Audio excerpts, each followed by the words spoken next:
సౌర విద్యుత్ రంగంలో అక్రమాలకు పాల్పడినట్టు America federal bureau of investigation విచారణలో నిర్ధారణ జరిగిన నేపథ్యంలో పారిశ్రామికవేత్త ఆదానీతో పాటు మాజీ ముఖ్యమంత్రి వైఎస్ఆర్ కాంగ్రెస్ పార్టీ అధినేత వైఎస్ జగన్మోహన్ రెడ్డిలను తక్షణం అరెస్ట్ చేయాలని జిల్లా కాంగ్రెస్ కమిటీ అధ్యక్షుడు టీకే విశ్వేశ్వర్ రెడ్డి డిమాండ్ చేశారు. జగన్ అవినీతి అమెరికా వరకు వ్యాపించిందని, ఆదానీ సంస్థలకు రాష్ట్రంలో విద్యుత్, సౌర విద్యుత్, పంప్డ్ స్టోరేజ్ కాంట్రాక్టులతో పాటు కృష్ణాపట్నం, గంగవరం స్మార్ట్ మీటర్లు, జెన్కో, విశాఖలో డేటా సెంటర్ వంటి కీలకమైన వేల కోట్ల ప్రాజెక్టులు అప్పగించారని ఆరోపించారు. ఆ ప్రాజెక్టులు అప్పగించేందుకు ఆయన ఆదానీ సంస్థ నుంచి భారీ ఎత్తున ముడుపులు తీసుకున్నారని ఆరోపించారు. ది రాజమండ్రి ప్రెస్ క్లబ్లో శుక్రవారం జరిగిన మీడియా సమావేశంలో టీకే మాట్లాడుతూ, అటువంటి ఆర్థిక నేరస్తులపై చర్యలు తీసుకోకపోతే ప్రధాని నరేంద్ర మోదీ కూడా వారికి మద్దతిస్తున్నట్టుగానే భావించాల్సి ఉంటుందన్నారు. ఆదానీ దేశంలో మోదీకి బినామీ అని చాలా కాలం నుంచి ప్రచారం జరుగుతోందని, అదే నిజమవుతుందన్నారు.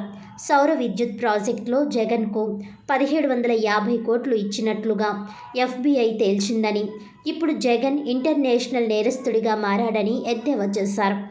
ఆయనపై ఇప్పటికే 32 ఈడీ, సిబిఐ కేసులు పెండింగ్లో ఉన్నాయని, ఆ కేసుల్లో బెయిల్పై ఉన్నారని, దాన్ని తక్షణం రద్దు చేసి అరెస్ట్ చేయడంతో పాటు ఎఫ్బీఐ నిర్ధారించిన కేసులో సమగ్ర విచారణ జరపాలని డిమాండ్ చేశారు. దొంగల ముఠాకు నాయకుడిగా ఉన్న జగన్ పార్టీని వదిలి నాయకులు కాంగ్రెస్ పార్టీలోకి రావాలని పిలుపునిచ్చారు. ఈ సమావేశంలో పార్టీ నాయకులు అబ్దుల్లా షరీఫ్, చింతాడ వెంకటేశ్వరరావు, పట్నాల శ్రీనివాస్, జాలా నట్రాస్, మోహిద్దీన్ తదితరులు పాల్గొన్నారు. పెట్టుబడిదారుల నుంచి 25,000 కోట్ల రూపాయలు తీసుకొని ఇండియాలోనూ అలాగే పెట్టుబడులు పెట్టి మీకు విపరీతమైన లాభాలు ఇస్తారని వాళ్ళని నమ్మించి ఆ డబ్బు తీసుకొచ్చి ఇండియాలో జగన్మోహన్ రెడ్డి గారికి 1750 కోట్ల రూపాయలు, అలాగే వర్షాలను ఇంకొక స్టేట్లోనూ కూడా కొద్దిగా అమౌంట్ లంచాలుగా ఇచ్చారని చెప్పి అన్ని మీడియాల్లోనూ కూడా ఇంటర్నేషనల్ గా మీడియాలు అన్నింటిలో రావడం జరిగింది. ఆ మీడియా వార్తలు చూసుకుని కన్ఫర్మ్ చేసుకున్న తర్వాత కేంద్ర ప్రభుత్వం వారు ఆదానికి ఇచ్చినటువంటి కాంట్రాక్టులు అన్ని కూడా పెద్ద పెద్ద ప్రాజెక్టులు అన్ని కూడా రద్దు చేసుకోవడం కూడా జరిగింది. ఇవాళ జగన్మోహన్ రెడ్డి గారు మరి మన ఆదాని గారి ద్వారా అనేకమైనటువంటి కాంట్రాక్టులు ఆయనకి ఇచ్చి కోట్లాది రూపాయలు, వేల కోట్ల రూపాయల్ని ఈ జగన్మోహన్ రెడ్డి గారు లంచాలుగా తీసుకోవడం జరిగింది. ఈవేళ ఆదాని అనే ఆయన నరేంద్ర మోడీ గారి యొక్క సహకారంతో ఇవన్నీ కూడా చేస్తున్నాడని చెప్పి అందరికీ తెలుసు, ఇండియాలో అందరికీ తెలుసు. ఆదాని ఆయన నరేంద్ర మోడీకి బినామీ కూడా చాలా మంది చెప్పుకుంటారు. అలాగే జగన్మోహన్ రెడ్డి అధికారంలో ఉన్నప్పుడు ఈ తప్పుడు పనులన్నీ కూడా నరేంద్ర మోడీ గారి యొక్క సహకారంతో చేశాడనే విషయం కూడా ఇండియాలో అందరికీ కూడా తెలుసు.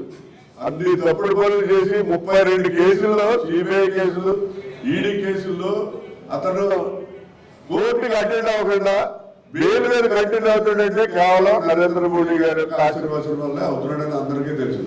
ఈవేళ నరేంద్ర మోడీ గారు మీకు ఒకటే చెప్తున్నాం, మీరు తక్షణం ఆదానీని అలాగే మాజీ ముఖ్యమంత్రి జగన్మోహన్ రెడ్డి గారిని అరెస్ట్ చేసి వాళ్ళ మీద కేసులు పెట్టకపోతే ప్రజలందరూ కూడా ఇండియాలో మీరు కూడా ఆర్థిక నేరస్తుల్లో జాబితాలో ఉన్నారనే భావన కలిగే పరిస్థితి ఉంది. మీరు తప్పకుండా ఇమీడియట్ గా జగన్మోహన్ రెడ్డి గారిని అలాగే ఈ ఆదాని గారిని అరెస్ట్ చేయండి. ఈవేళ మన రాష్ట్రంలో జగన్మోహన్ రెడ్డి గారు ఆదానికి ఇచ్చిన ఏంటంటే విద్యుత్ ఒప్పందం ద్వారా 1,05,000 కోట్లు, అలాగే సౌర విద్యుత్ ద్వారా 40,000 కోట్లు, అలాగే పంపుడు స్టోరేజ్ ప్రాజెక్టులకి 25,000 కోట్లు, కృష్ణపట్నం వాటర్ రేవు 13,600 కోట్లు, గన్నవరం పోర్టు 64,000 కోట్లు, ఎల్ఎస్ స్మార్ట్ మీటర్లో 3,600 కోట్లు, జన్కో బొగ్గు కొనుగోలుకి 943 కోట్లు, విశాఖలో డేటా సెంటర్కి 21,000 కోట్లు. అంటే ఇన్ని వేల కోట్ల ప్రాజెక్టులు ఈవేళ ఈ జగన్ గారు ఆదాని గారికి ఇచ్చారు. కేవలం ఒక్క ప్రాజెక్ట్ లో, సౌర విద్యుత్ ప్రాజెక్ట్ లోనే 1750 కోట్లు అతను లంచం ఇచ్చాడని చెప్పి ఎఫ్బీఐ వాళ్ళు వాళ్ళ దర్యాప్తులో పట్టుకున్నారు. మరి ఈ సంస్థలన్నింటి ఈ సంస్థలన్నీ అతనికి ఇచ్చినందుకు ఎన్ని వేల కోట్ల రూపాయలు జగన్ లంచం తీసుకుంటాడు అనేది అందరూ కూడా ఆలోచన చేయాలి. జగన్ మరి ఎన్ని చూస్తున్నాడంటే జగన్ మామూలు ఆర్థిక నేరస్తుడు కాదు, ఇంటర్నేషనల్ ఆర్థిక నేరస్తుడు. అలాగా మనం అనుకోవాలి. ఎందుకంటే మన దేశంలో ఆర్థిక నేరాలు చేసినా, మానభంగం చేసినా, మర్డర్ చేసినా కావలసిన అగ్రెసివ్ తిరుగుతారు. ఎవడే బెయిల్ తీసుకుంటే తిరిగేస్తూ ఉంటాడు. కానీ ఇదే విదేశాల్లో ఇటువంటి ఆర్థిక నేరాలు చేస్తే ఉరి శిక్ష వేస్తారు. నిజంగా ఉరి శిక్ష పడవలసిన వ్యక్తి దర్జాగా మాజీ ముఖ్యమంత్రి కావడం అగ్రెసివ్ తిరుగుతున్నాడు. ఈవేళ మరి ఏదైతే ఈ ఆర్థిక నేరస్తులు ఇద్దరిని, ఆదాని గారిని కానివ్వండి, జగన్మోహన్ రెడ్డిని కానివ్వండి, ఇద్దరిని కూడా నరేంద్ర మోడీ గారు తక్షణం అరెస్ట్ చేసి వాళ్ళ మీద ఎంక్వైరీ కండక్ట్ చేయాలని డిమాండ్ చేస్తున్నారు.